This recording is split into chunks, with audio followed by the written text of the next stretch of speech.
Hello everyone, welcome to the Conceptual Academy. Today we are going to learn about the effect of temperature on the resistance.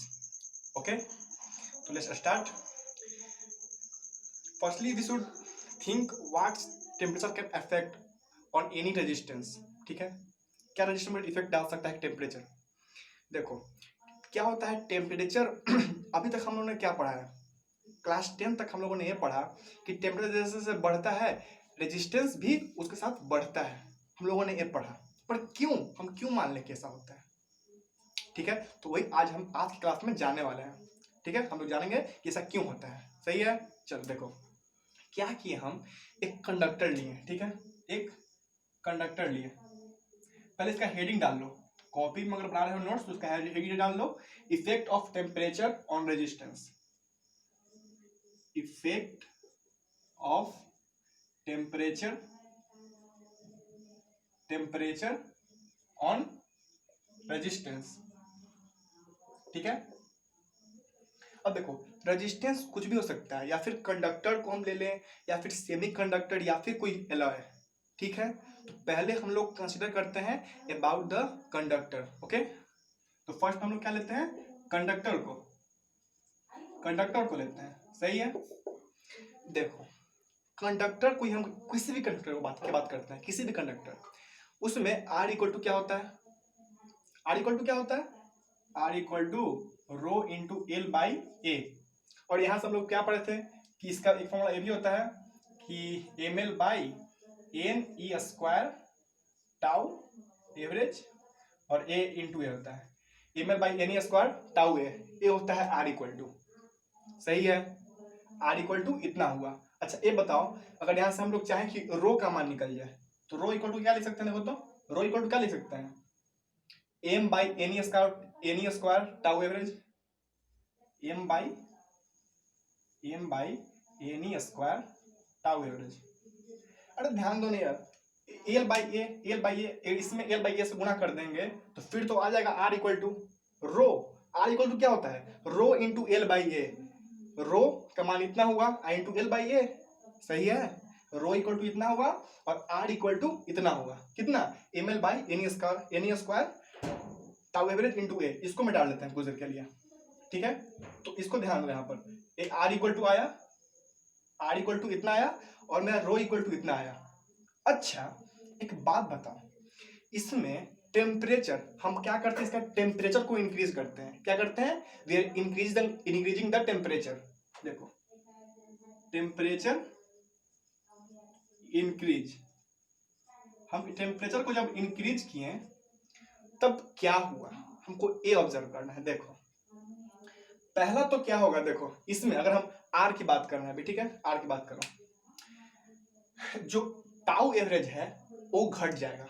कैसे, देखो अभी जो है electron है वो ऐसे ऐसे जा रहे होंगे, उसका जो वेलोसिटी ऐसे ऐसे जा रहा होगा। ठीक है, अब इसको हम दे दिए टेम्परेचर क्या हुआ, इसका जो जिगजैग मूवमेंट था और फास्ट हो गया, सब जाऊंगा, यानी जो इसको रिलैक्सेशन टाइम मिल रहा था वो कम गया, यानी कि टाउ एवरेज कमा। देखो इस केस में भी और इस केस में भी टाउ एवरेज कमा, तो होगा क्या कि रो यानी कि रेजिस्टिविटी और रेजिस्टेंस दोनों बढ़ेगा। यानी कि फर्स्ट अगर हम लोग टेम्परेचर बढ़ाएं तो क्या हुआ, पहला हुआ कि रेजिस्टेंस और रेजिस्टिविटी बढ़ा। ठीक है, आर इंक्रीजेज और रेजिस्टिविटी इंक्रीजेज। सही है, चलो अब देखो, अब टेम्परेचर बढ़ाने से मास ऑफ इलेक्ट्रॉन और एंड चार्ज ऑफ इलेक्ट्रॉन, इस पे तो कोई इफेक्ट नहीं आने वाला। इफेक्ट क्या आने वाला है, टाउ एवरेज पे, या फिर free electron density n, that's ना n equal to free electron density by number of free electron density by volume, इस पे इफेक्ट आने वाला है। देखो कैसे, इसको फील करो, बहुत जरूरी है। क्या हुआ, एक मतलब क्या था, इलेक्ट्रॉन ऐसे घूम रहा था। ठीक है, वो किसी कर्नल से टकरा रहा था। ठीक है, और ये सब हो रहा था, कहानी हम लोग अभी माइंड में होना चाहिए। सोचो एन क्या था, हम पर यूनिट वॉल्यूम में कितने इलेक्ट्रॉन्स हैं, एन ये था। अब क्या कि इसमें थोड़ा टेम्परेचर दिए यानी कि उसको हम थर्मल एनर्जी दिए।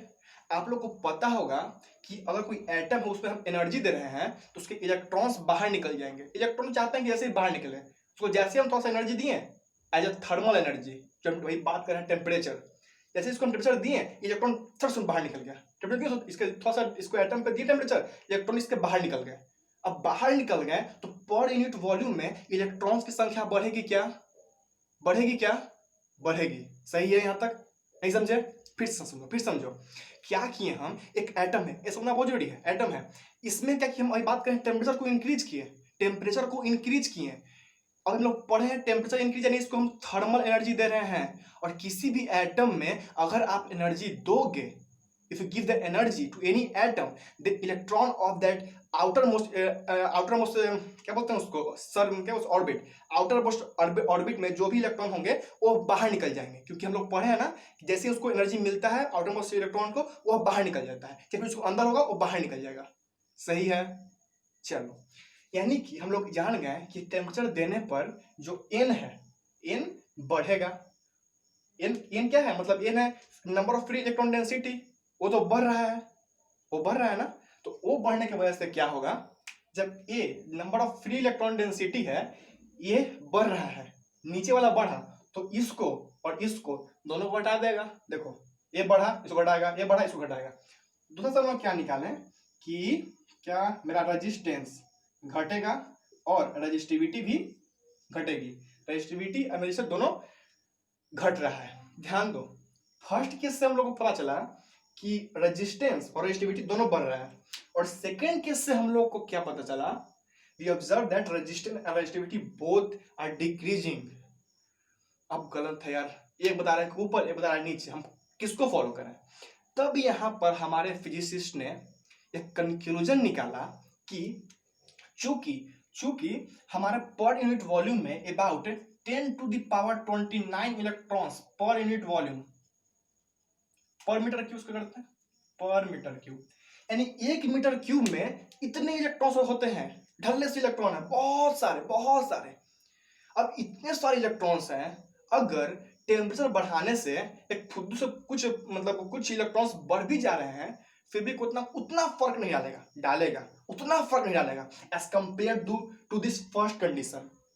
फर्स्ट कंडीशन जो टाउ एवरेज जितना अमाउंट में घट रहा है, जितना उसका मैग्नीट्यूड हो रहा है घटने का, जिसके कारण से रेजिस्टेंस बढ़ रहा है और रेजिस्टिविटी बढ़ रही है, ठीक है, अगर उसका हम कंपैरिजन करें तो इलेक्ट्रॉन्स इसमें पहले से ही बहुत सारे थे, ढल्ले से इसके पास 1 मीटर क्यूब में इलेक्ट्रॉन्स थे। अब इसमें से टेम्परेचर देने पर कुछ इलेक्ट्रॉन्स मानते हैं, ठीक है, we agree that some electrons कुछ ऐड हो रहा है वहां पे, ठीक है, ऐड हो रहा है वहां पे, ठीक है, लेकिन फिर भी वह उतना इफेक्ट नहीं कर पा रहा है रेजिस्टेंस और रेजिस्टिविटी को। एक्सपेरिमेंटली ये सब प्रूफ हुआ है। सही है? चलो, हम लोग जान गए, यहां से हम लोग नेट क्या निकालते हैं कि कंडक्टर में टेम्परेचर बढ़ाने पे, कंडक्टर में टेम्परेचर इंक्रीज करने पे क्या होगा, रेजिस्टेंस और रेजिस्टिविटी बढ़ेगी, रेजिस्टेंस बढ़ेगी और रेजिस्टिविटी भी बढ़ेगी। क्लियर है? यहां तक पक्के से क्लियर है? ठीक है, इसको उतार दो, उतार लिए। चलो, अब हम लोग बात करने वाले हैं सेमीकंडक्टर की। सही है? ठीक है, सेमीकंडक्टर, उसमें भी सेम यही सब केस होने वाला है, और वो भी बहुत ही मजेदार है, मजेदार नहीं बहुत मजेदार। ठीक है, चलिए तो शुरू करते हैं। क्या करना है हम लोग को, सेमीकंडक्टर। अच्छा, और चालक ना, आधा चालक होता है सेमी कंडक्टर। अच्छा, इसमें क्या किया हम, टेम्परेचर को बढ़ाया, पहले चेक करते हैं, टेम्परेचर बढ़ाए हम, ठीक है, बढ़ा रहे हैं। अच्छा, आर का फॉर्मूला क्या होता है, are equal to ml by N E square tau average into A. सही है? और यहां से देखो यार, अब दोबारा तो बताने लायक तुम लोग हो नहीं कि रो इक्वल टू क्या होता है, m by N E square tau average. और यहां से इसका मान हुआ ना, यही तो रो है ना, इतना ही तो रो है, ना, रो इंटू एल बाई ए, तो रो का मान इतना हुआ। सही है ना? हार्ड नहीं लग रहा, कीजिए। चलो, अब क्या है यार, देखो हम क्या किए, टेम्परेचर इंक्रीज किए, सेम वही फंडा होने वाला, ध्यान देना, टेम्परेचर इंक्रीज किए, तो फर्स्ट कंडीशन में क्या हुआ, मेरा टाउ एवरेज घटेगा। नहीं समझे? अरे यार जो एटम्स इलेक्ट्रॉन्स थे ऐसे ऐसे ऐसे मूवमेंट कर रहे थे टेम्परेचर और दिए और फास्ट हो गया। जो रिलैक्सेशन टाइम है वो तो घट गया। रिलैक्सेशन टाइम क्या होता है वही भूल गए। वाह, अरे यार एक कर्नल से मतलब दो सक्सेसिव कोलिजन के बीच में जो इसको टाइम मिले उसको बोलते हैं relaxation time. Relaxation time tau. और ऐसे ऐसे बहुत सारे होंगे इलेक्ट्रॉन्स, सबको जोड़ दिए टाउ एवरेज। सही है। तो जब टेम्परेचर दिए तो और फास्ट होने लगा। पहले आ रहा होगा मान लो 2 सेकंड में, 2 सेकंड बहुत बोल दिए, 1 सेकंड के कुछ में हिस्से में आ रहा होगा। अब इतना फास्ट हो गया कि तुरंत भर में आ गया क्योंकि इसको हम थर्मल एनर्जी दिए। सही है। तो क्या हुआ, इसका टाउ एवरेज घट जाएगा। टाउ एवरेज घटेगा टेम्परेचर बढ़ाने से, लेकिन टाइम घटेगा ही ना, तुरंत पहुंच जाएगा। सही है। चलो, जब ये घटा तो रेजिस्टेंस बढ़ेगा। क्या होगा, रेजिस्टेंस बढ़ेगा एज वेल एज, देखो ये बढ़ेगा तो रेजिस्टिविटी भी बढ़ेगी। Resistivity also increases. सही है यहां तक। अच्छा, अब बात करते हैं n फ्री इलेक्ट्रॉन डेंसिटी की। सही है। चलो, अब क्या है, सेम वही सब फंडा है हम लोग पढ़े हैं कि टेम्परेचर बढ़ा है। अब क्या है, उस एटम को थर्मल एनर्जी मिली, एटम के इलेक्ट्रॉन्स अपने ऑर्बिट से बाहर निकल गए, यानी per unit volume number of free electron per unit volume बढ़ गया। मानते हैं बढ़ गया। जब यहाँ पर बढ़ा, नीचे वाला बढ़ रहा है, देखो एन बढ़ रहा है, ये एन बढ़ रहा है तो रेजिस्टेंस घटेगा और रेजिस्टिविटी भी घटेगी। क्या आया, रेजिस्टेंस घटेगा और रेजिस्टिविटी भी घटेगी। सही है। लेकिन point to be noted my Lord, क्या है वो कि जो होता है ना सेमीकंडक्टर, ठीक इसके बारे में थोड़ा डीप में पढ़ेंगे आगे जाके। अभी समझ लो इस सेमीकंडक्टर में क्या होता है, इसमें number of free electron per unit volume negligible होती है। क्या होता है, n टेंस टू नेग्लिजिबल, लिखते हैं यहाँ पर टेंस टू नेग्लिजिबल। सही है। मतलब इसका एक अमाउंट है ना वो नेग्लिजिबल होता है, ठीक है ना। लेकिन क्या है, अब देखो इसका अमाउंट नेग्लिजिबल है, मतलब बहुत ही कम है। देखो वो बात है 10⁻29 इलेक्ट्रॉन्स पर मीटर क्यूब, वह सिर्फ और सिर्फ वैलिड है एक कंडक्टर के लिए, और वो भी रूम टेम्परेचर पे, और भी अप्रॉक्स लिया गया है। सही है ना। अरे एक्सपेरिमेंटली किया गया यार, थोड़ा ना कोई गिनने गया होगा ऐसे, क्या तुम भी पागल। चलो, ये नेग्लिजिबल हो गया। अब देखो, अब ये जो था पहले नेग्लिजिबल, अब बढ़ा दिया टेम्परेचर बढ़ाने से इसमें बहुत ज्यादा तेजी से बढ़ा। यह जो इलेक्ट्रॉन डेंसिटी है बहुत ज्यादा तेजी से बढ़ा, लेकिन पहले तो साला तो कुछ था नहीं, इसको दिए टेम्परेचर तो बहुत बढ़ गया, जिसके वजह से रेजिस्टेंस बहुत घट जाएगा और रेजिस्टिविटी बहुत घट जाएगी। ठीक है। तो ये जो फैक्टर है यहाँ पर डोमेन का काम करता है, मतलब यहाँ पर यह कहीं बोलते उसको कि यहाँ पर यही वैलिड हो जा रहा है ज्यादा।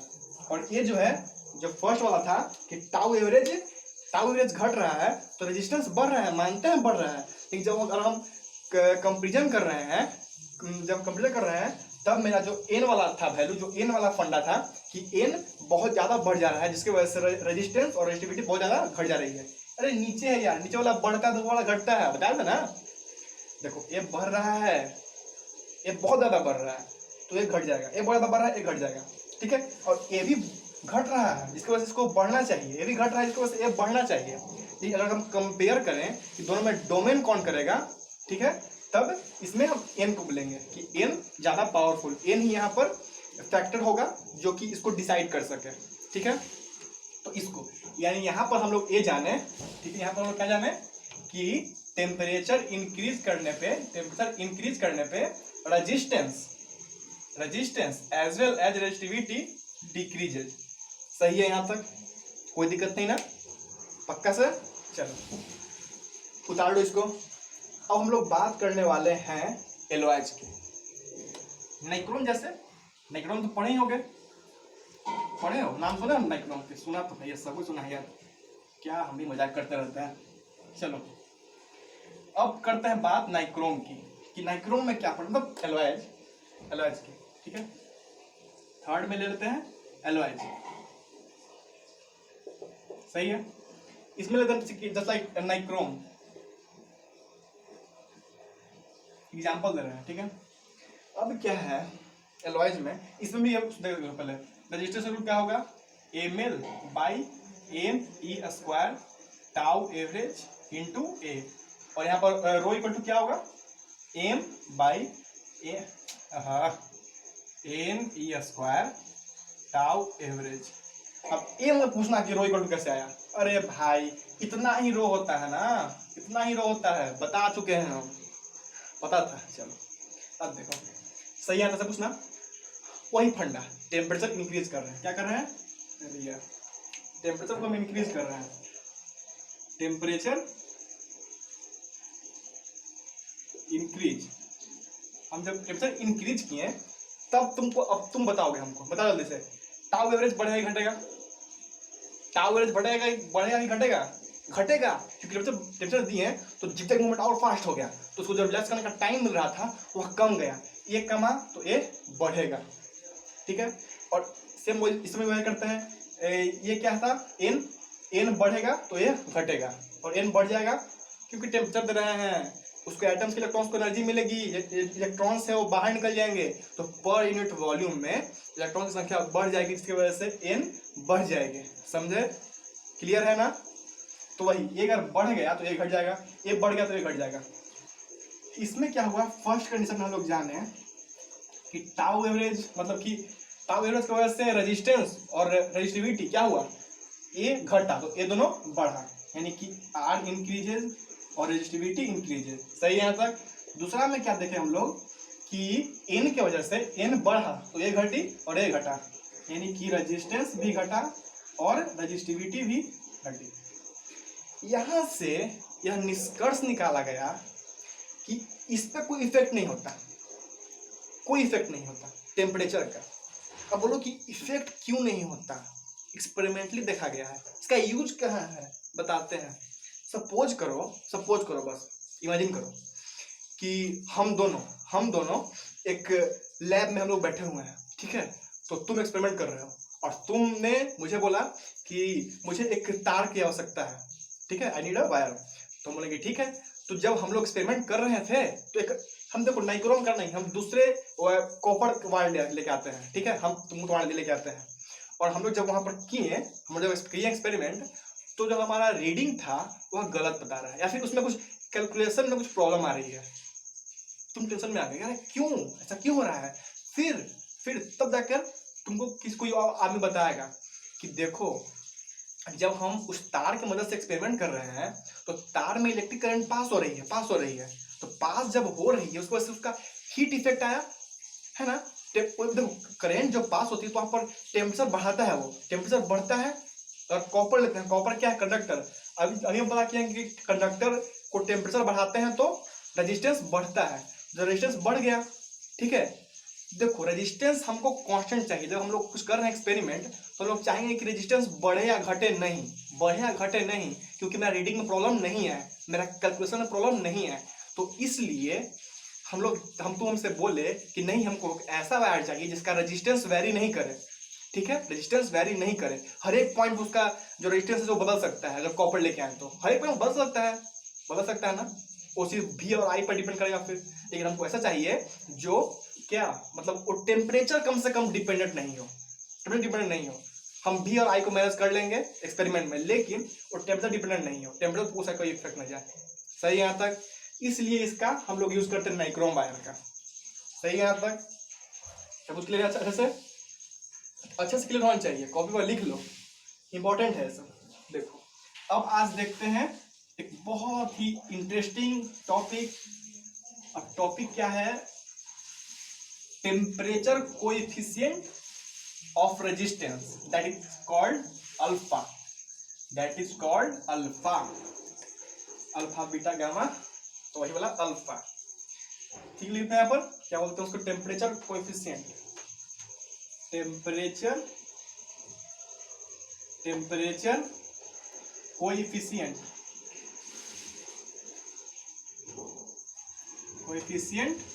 ऑफ रेजिस्टेंस,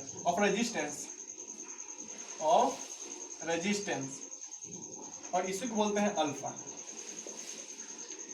है क्या है यार, देखो क्या करते हैं हम, एक लेते हैं टेम्परेचर, ठीक है, और टेम्परेचर को बढ़ा देते हैं स्मॉल अमाउंट बढ़ाते हैं, तो क्या हो गया T प्लस dt, सही है, पक्के से क्लियर।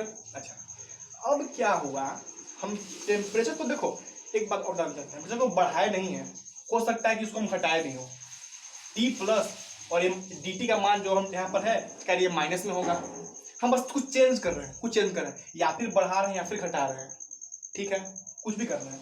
तो क्या हुआ, जो रेजिस्टेंस है उसमें क्या हुआ, ये मान लो होगा इनिशियल रेजिस्टेंस R0, तो हम देखें क्या, ये क्या हो गया R0 plus dr, R0 plus dr, हम देखें क्या, एक टेम्परेचर को हम तो कुछ और टेम्परेचर ऐड कर दिए, dt स्मॉल से अमाउंट टेम्परेचर में ऐड कर दिए, तो ध्यान दो, जरूरी नहीं है कि टेम्परेचर ऐड करने से रेजिस्टेंस बढ़े ही, पॉइंट टू बी नोटेड, जरूरी नहीं कि टेम्परेचर बढ़ाने से रेजिस्टेंस बढ़े ही, सेमीकंडक्टर के केस में टेम्परेचर बढ़ाने से रेजिस्टेंस घटता है, याद है ना, तो ये मत सोचो कि टेम्परेचर बढ़ा दिए तो पक्का है कि रेजिस्टेंस बढ़ेगा ही, ठीक है, इसलिए हम बोले कि यहाँ पर R0 प्लस dr है, तो dr का मान निगेटिव में भी हो सकता है, क्योंकि जरूरी नहीं टेम्परेचर बढ़ाने से जो मेरा रेजिस्टेंस है वो बढ़े ही।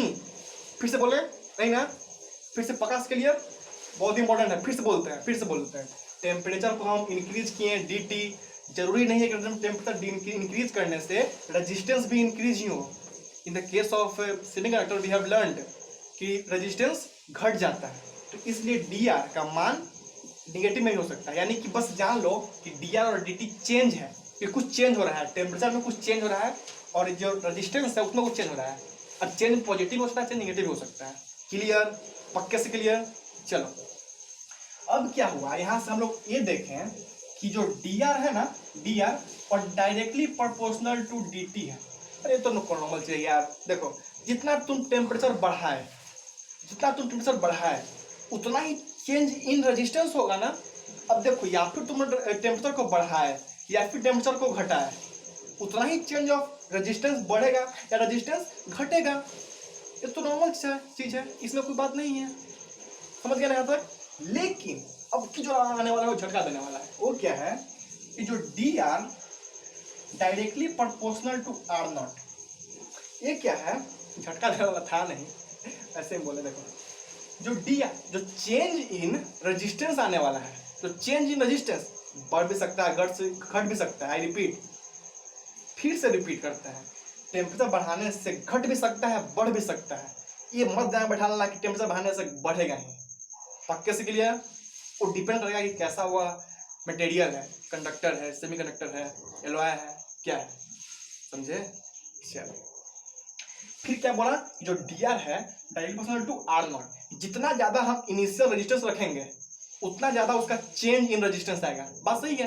अगर हम 5 ओम का रखें रेजिस्टेंस तो कितना ज्यादा चेंज आएगा, 5 ओम है तो हो सकता है कि 1 ओम चेंज आए, अगर हम 20 ओम रखें तो टेम्परेचर ज्यादा उसका dr जो आएगा चेंज आएगा वह ज्यादा होगा, तो उसी को बताया हम लोग dr directly proportional to R0।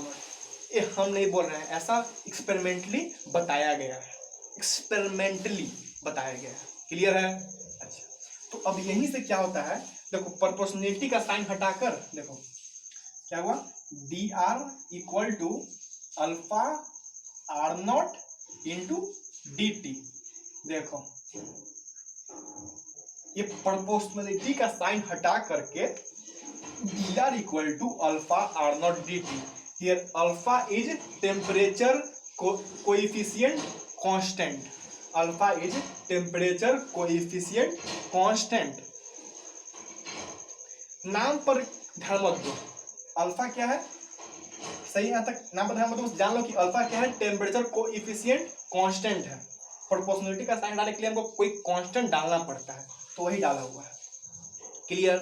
देखो ये इंपॉर्टेंट है, कुछ बुक में ये नहीं बताता है, सीधे आप लोग सीधे फॉर्मूला लिख देगा, तो फॉर्मूला लिखने से कुछ फायदा नहीं होने वाला है, कुछ नहीं फैलाने वाला है। फिर फॉर्मूला आया कहाँ से, फॉर्मूला भी आने वाला है, अभी आया नहीं है। देखो मेन फॉर्मूला लेकिन यही है, मेन फॉर्मूला यही है, dr equal to alpha R0 dt। अब क्या किया हम यहाँ से कि इसका इंटीग्रेट कर दिया, दोनों तरफ इंटीग्रेट। देखो इंटीग्रेट करने से क्या मिला, इंटीग्रेट करते हैं dr का, इक्वल टू इंटीग्रेट करते हैं alpha R not d t का, आर नॉट डी टी, तो इस पे ऐसे कर लेते हैं, ठीक है ना, कोई दिक्कत नहीं ना हो रहा है ऐसे। चलो अब देखो जो रेजिस्टेंस है वो कहां से कहां तक हो सकता है, बता जल्दी से, रेजिस्टेंस कहां से कहां तक हो सकता है, आर इनिशियल से आर फाइनल तक, जो इनिशियल में होगा वहां से लेके फाइनल तक हो सकता है, समझे। तो क्या होगा यहाँ पर लिख देते हैं आर इनिशियल, आर इनिशियल है कि आर नॉट लिख देते हैं, इनिशियल को हम लोगों ने आर नॉट माना है इनिशियल को, और आर फाइनल को आर एफ कर देते हैं, आर एफ, सही है ना। चलो तो ये हो गया, इसका इंटीग्रेशन क्या होगा, डी आर का क्या होता है इंटीग्रेशन आर, अरे यार D R D R D R D R D R सबको जोड़ना है, तो बहुत सारे डी आर मिलके आर बन जाते हैं, फिर ले पाए बढ़िया से।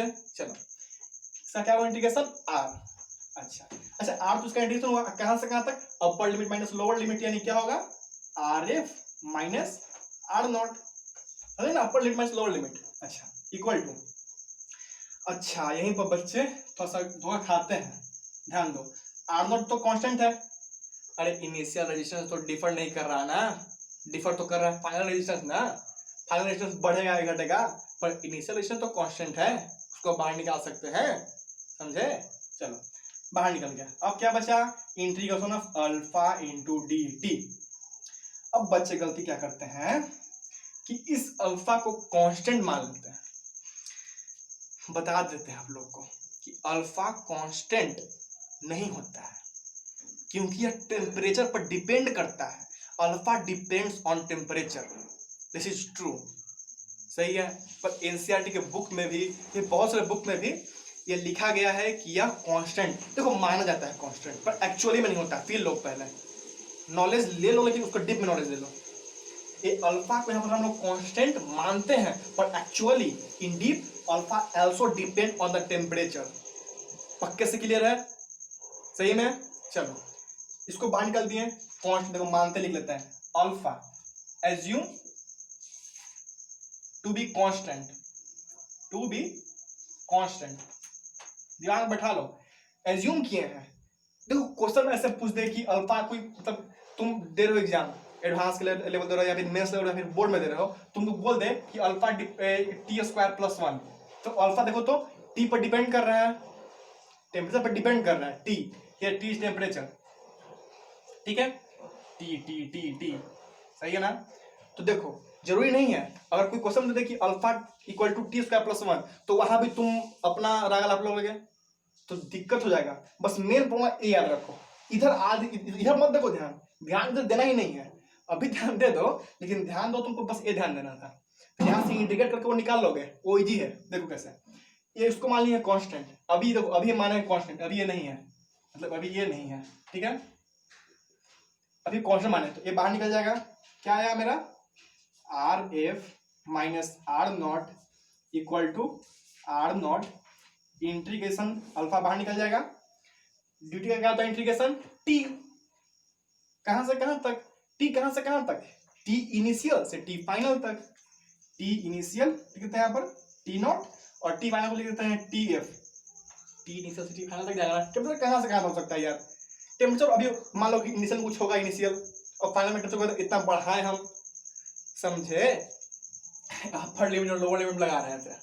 चलो अब देखो, अब तो इजी हो गया, क्या हो गया R F minus R naught equal to R naught into alpha upper limit minus lower limit, यानी कि T F minus T naught, सही है। अब देखो इसको और थोड़ा डीप में लिख दो, क्या लिख सकते हो यहाँ पर, देखो हमको आर एफ निकालना है, मतलब रिजल्ट क्या बोलते हैं, रेजिस्टेंस, फाइनल रेजिस्टेंस कितना होगा, फाइनल रेजिस्टेंस कितना वो निकालना है, देते हैं R F equal to R naught को उस साइड भेज दो, आर नॉट को उस साइड, तो हो जाएगा प्लस में, तो आर नॉट को कॉमन ले लेते हैं, कॉमन लेने क्या बचा 1 प्लस अल्फा, इसको डेल्टा टी कर दे, क्या T final minus minus T initial, अरे जो फाइनल टेम्परेचर था, जो इनिशियल टेम्परेचर है, क्या चेंज आया वही है, क्या डिफरेंस ही तो है डेल्टा टी, समझे, T F minus T not, क्या हो गया यहाँ पर इंटू डेल्टा टी, सही है ना, पक्के से। चलो ये मेरा आ गया, क्या बोलते हैं इसको यार, कुछ बोलते हैं रेजिस्टेंस, रेजिस्टेंस ना ही भूल जाते इसको बोलते हैं क्या है रेजिस्टेंस। फाइनल रेजिस्टेंस क्या हुआ R0 into 1 plus alpha delta T. पक्के से क्लियर है? पक्के से? चलो अगर क्लियर देखो दिखाई दे रहा है कि नहीं दिखाई दे रहा है, देखो अच्छे से देख लो पहले, इंपॉर्टेंट है। सही है, चलो हो गया, लिख लो, कर लिया नोट डाउन। चलो बढ़िया। अब हम लोग देख इस अगर समझ गए तो एक क्वेश्चन बनाओ, क्वेश्चन बनाओ, इंपॉर्टेंट क्वेश्चन है, समझ गए हो तो बनाओ। अच्छा एक मिनट एक चीज और बता देते हैं इसी में बता देते हैं इसी में। देखो यहां तक हो गया ना, बता देते हैं अभी। अच्छा एक बताओ बात, आर एफ इक्वल टू इतना आया, आर एफ इक्वल टू इतना आया। अच्छा तो यहां से हम लिख सकते हैं क्या, आर एफ इक्वल टू लिख सकते हैं, आर एफ हमको रिजल्टेंट सॉरी क्या बोलते हैं इसका, रेजिस्टेंस फाइनल है। आर इक्वल टू क्या होता है रो इंटू एल बाई ए, ठीक है, रो फाइनल इंटू एल बाई ए। बस आर एफ को हम लिख सकते हैं ऐसे, रो एयर जो रो फाइनल होगा इंटू एल बाई ए, क्योंकि रो भी तो वैरी कर रहा है ना, रो भी वैरी रजिस्टिविटी है रो, पता होगा, ठीक है। इक्वल टू ये क्या होगा, आर नॉट का वैल्यू क्या होता है rho naught into L by A into A by ए, और क्या होगा 1 plus alpha delta T into 1 plus alpha delta T. देखो एल से एल, ए से ए हट गया, क्या बचा rho final equal to rho initial into 1 plus alpha delta T. Delta T is change in temperature, समझ गया ना पक्के से, वहां धोखा मत खाना, सही है। तो ये फॉर्मूला हो गया। अब कोई तुमसे कुछ भी पूछ सकता है, तुमसे कोई अल्फा का मान पूछ सकता है, अल्फा का मान पूछ सकता है, तो वो तुमको ये सब करने आ रहा होगा, उसमें कोई हार्ड नहीं है। पक्का क्लियर है? चलो अगर